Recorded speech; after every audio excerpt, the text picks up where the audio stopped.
Righto, thank you for clicking today's video. Today is going to be a very simple and easy one. We're just going to show you how to mount our rooftop tent onto a set of Rhino Rack roof bars. This video will relate to you even if you don't have a set of Rhino Rack roof bars.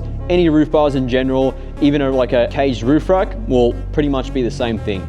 So I'm going to click and the tent will magically appear on the roof. We'll start off with showing you what's included with the rooftop tent and all the mounting hardware. You'll see that we've got a 13mm ratchet spanner, some long bolts, short bolts, couple of the underneath tent rail end caps, rubber clamps. We have some of these metal clamps. They are a width adjustable clamp. You can use the outer holes or the inner holes. Slide channels. Now how these work, you'll grab either your long or your short bolts through here like so, and that will simply slide into the bottom channel of underneath the tent. I'd also like to mention that we include an Anderson plug and some Anderson plug pins.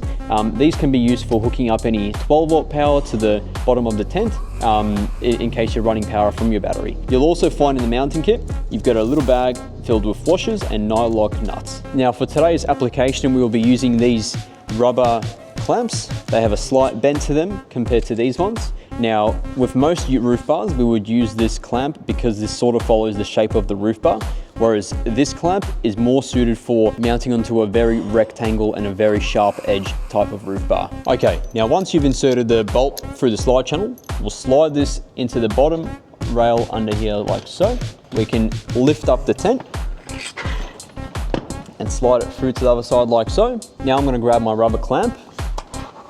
We're going to put it through that like so, put it through this one,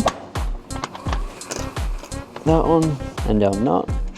Now once you've positioned everything up, you can go and tighten it up. And once that's done, we'll grab our rubber end cap and insert it into the back like this. Now the point of this rubber end cap is to prevent rain and whistle noise from coming through that channel underneath the tent.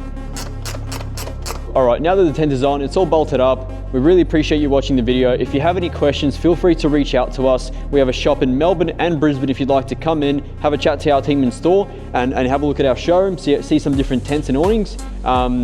Thank you for watching the video.